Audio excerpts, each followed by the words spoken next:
he had at the time his daughter was 4 years old, and he was saying Tehillim, he was davening, and he looks over and he sees his daughter. She's also, and he thought to himself, how cute, she's pretending to daven.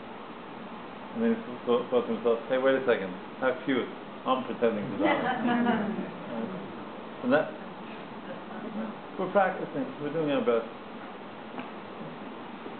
Now, where were we? Anyway. You don't want to take more questions now later? It's kind of related to this. I didn't hear you. Let's go back to you. Okay, we'll save some time for questions later. Okay. Right.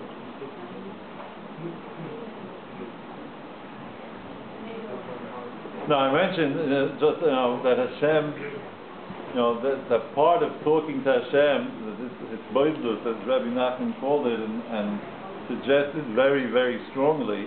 And it's really, it's almost like, it's almost too easy, as it were, because it doesn't cost any money, right?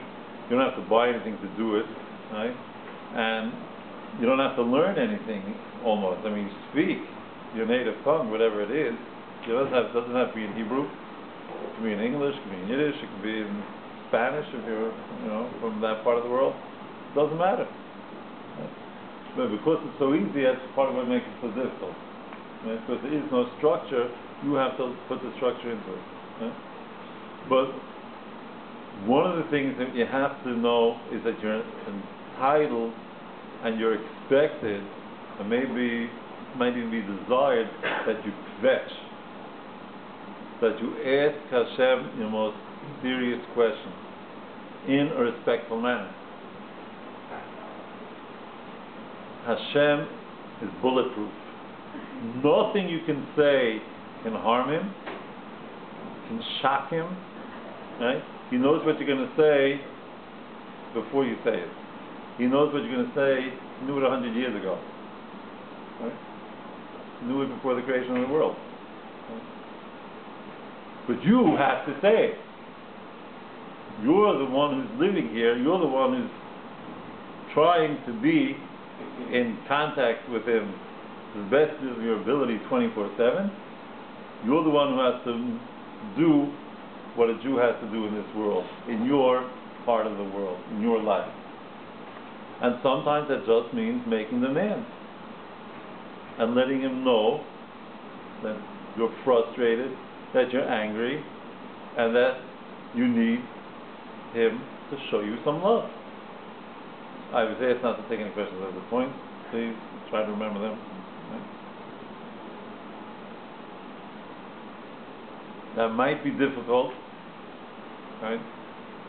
I don't know where any of you were brought up and raised, but most of us, and I was not brought up in Borough Park or Flatbush or Mayor Sharm, by the way. I grew up in the 510. This is all a result of a liberal arts education.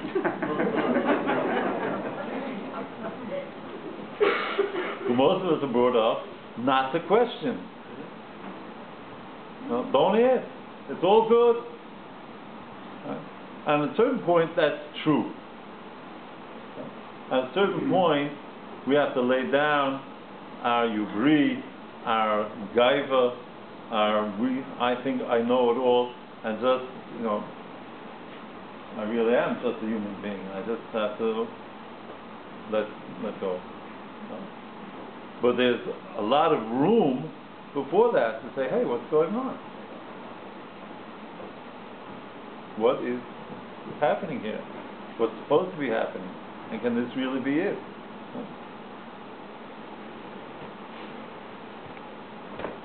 Now,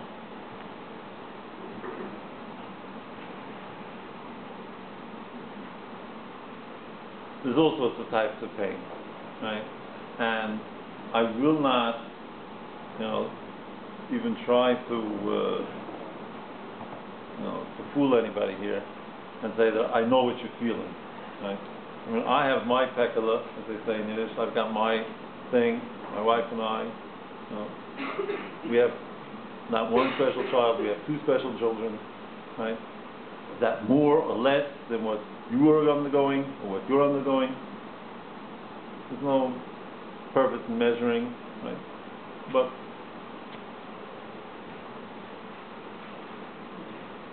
the questions are there, right?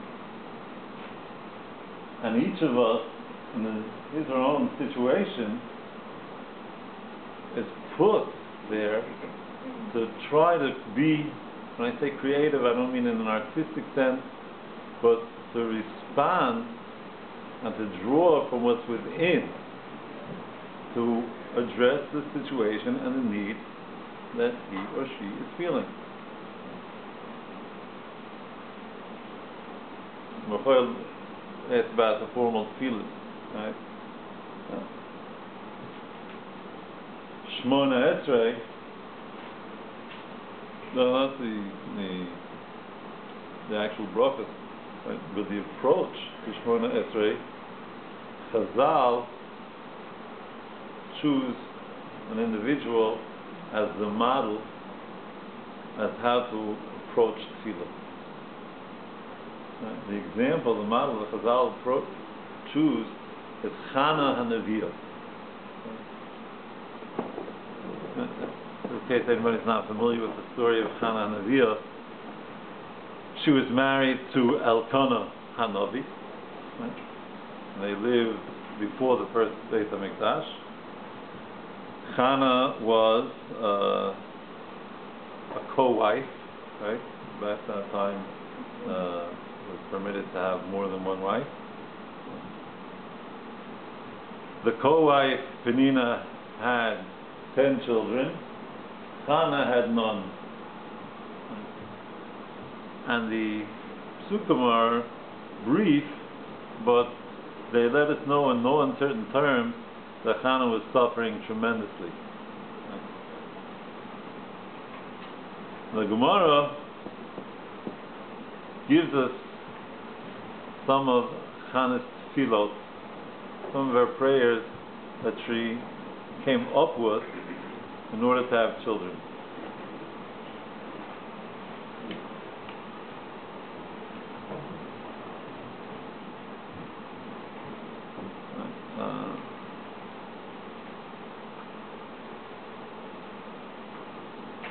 It's an adult audience, so I will be careful, but I will talk about the Gemara. Chana said to Hashem, don't make your Torah a lie. Plaster is the word in the Gemara.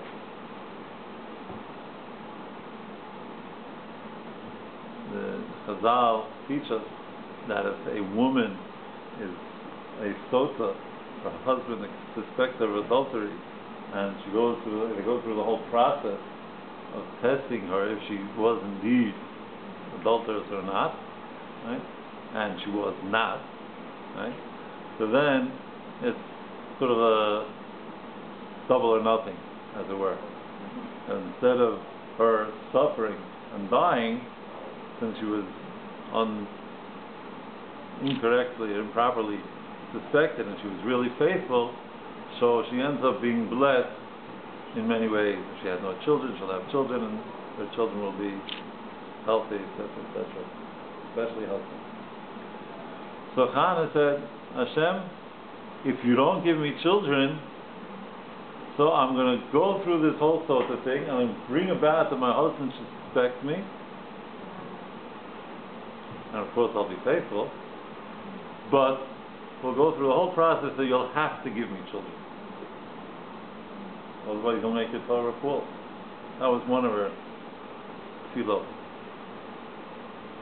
Another tefillah that she said was, Hashem, you gave me parts of my body to feed children. But if you don't give me children, what do I need them for? You're making fun of me.